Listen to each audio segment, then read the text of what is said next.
Ilana Kloss has won 2 Grand Slam titles in doubles. She's a lifelong philanthropist and getting ready to head to Spain for the Billie Jean King Cup finals, of which she is CEO. Ilana, welcome to We Need to Talk. It is so great to have you here. It's great to be here. Wow, 10 years young you are. It is incredible. Well, we are so excited for the finals, but for those out there watching who don't really know much about the Billie Jean King Cup, how did it get started and what was the goal going into it? Well, the Billie Jean King Cup is 63 years young. Started in London, England, and we got involved probably about 5 or 6 years ago. It used to be called the Fed Cup or Federation Cup. The name was changed to the Billie Jean King Cup.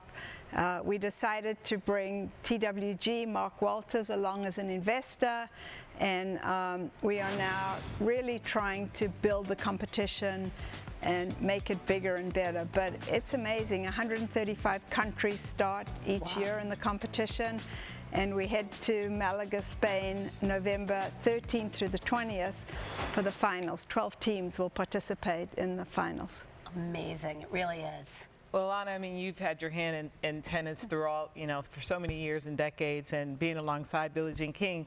When it comes to this competition, I know you're passionate about it and really wanted to take this to the next level. What was it about this competition and changing the name and really being the chair of Billie Jean King Cup Limited and being alongside the partners that brought you to this forefront? Well, I think for us, tennis has always been the leader globally in women's sports, and the fact that it's a global competition, the Women's World Cup of Tennis, has juniors, it has adults. I think we look at it, it's an incredible legacy for Billie, which I think is important to her, but more, what can we do off the court? How can we inspire young girls and women to be on boards, to have jobs like you have, to invest in women's sports, to have more officials, more coaching in sports?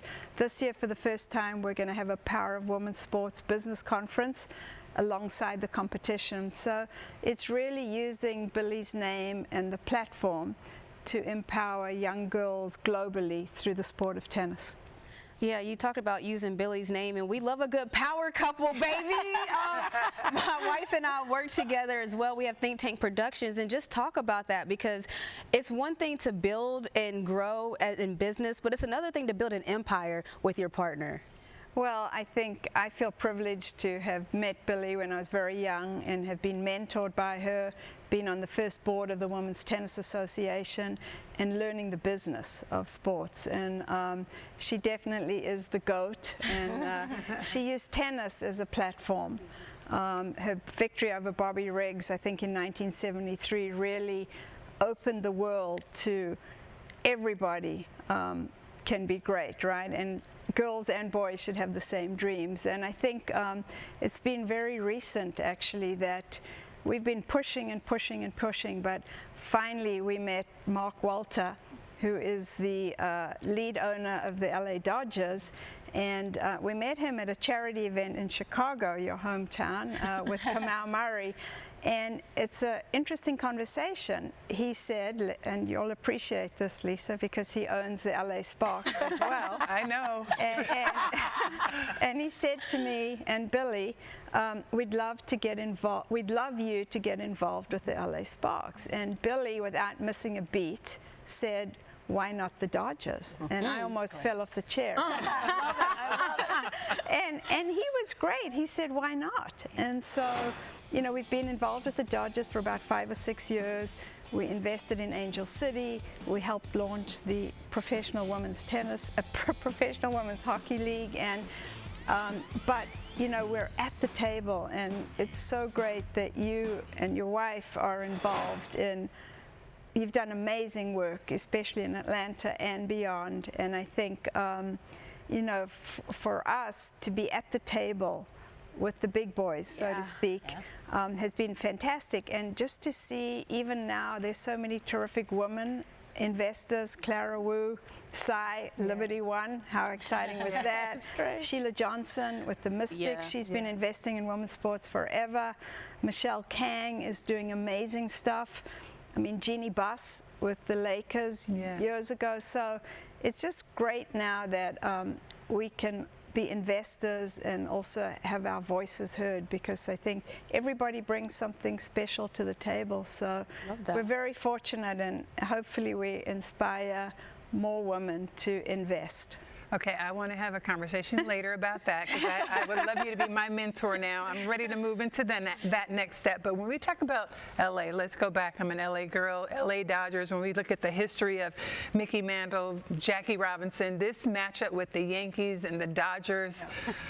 Oh, and you guys having minority ownership there. What are your thoughts? And I see you got the blue on. This is not quite the right blue right now. Yankee, it actually looks like Yankee blue. I know, that's what I said. It's not the right blue, but it's all right. You look great, because pressure is definitely a privilege, as we said, as Billie Jean King is so famous for saying. But what are your thoughts about just this matchup? This is an iconic matchup.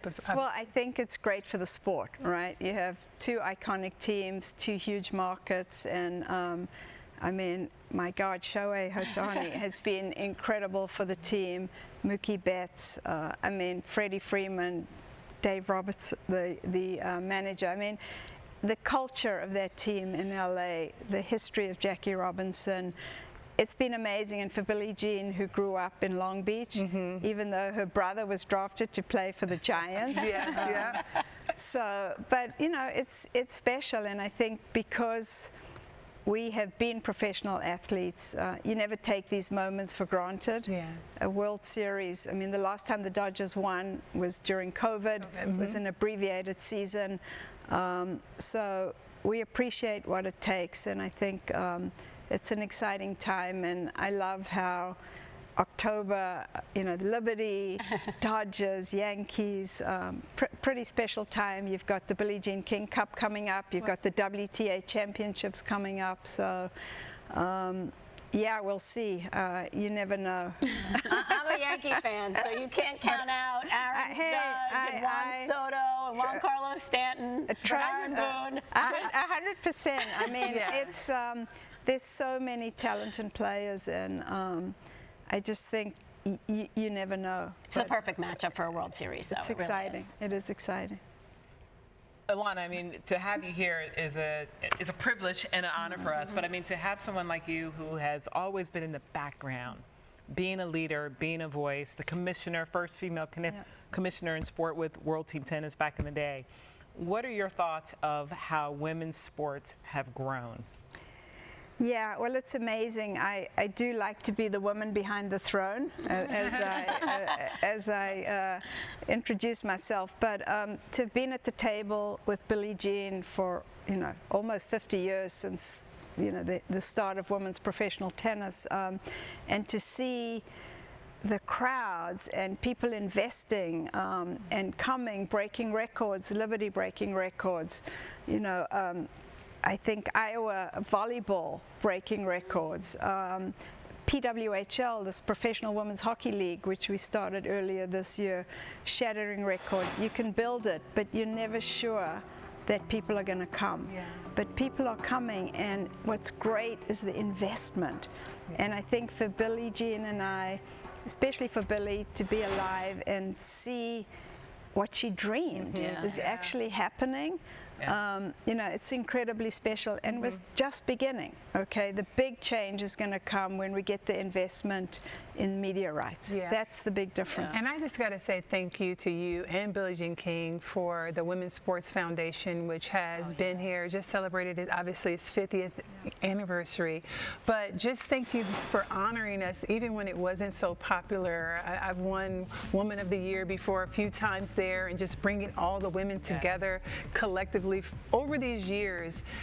How much of that, like, it started as almost probably a baby for you guys, but it has grown. What are your feelings about the Women's Sports Foundation? Well, I think Women's Sports Foundation really is there to advocate and protect Title IX. And when you look at the success of the professional leagues, whether it be WNBA, NWSL, PWHL, because of Title IX, we've had opportunities for scholarships, and that's really been the development league. So I think, but it's important, the athletes really are the ones who inspire young kids to participate. And for the Women's Sports Foundation, it's about advocacy and getting girls in underserved communities to participate in sports, because it teaches you lessons in life. It helps your health. You get tired so you don't get in trouble, but I think it's so important to have young women in sports. And for us to be able to continue to create opportunities and have programming is huge. And a shout out to you and what you did in the early days for the WNBA and the Sparks. They need you back. Yeah. And it's not just for young girls, because I had tea with the VP because of you guys. So it's not just experiences for young girls. I was turned up to meet VP Harris, who now is a presidential candidate. There we go, even providing opportunities like that is just amazing. Well, relationships are everything, and I think it's great that we now all have opportunities to be at the table and to be your authentic self, and to be able to create opportunities for others. And there's so much potential. So it's an exciting time to be living in women's sports, for sure. Yes. Well, you are incredible and inspirational, and thank you so much for joining us today.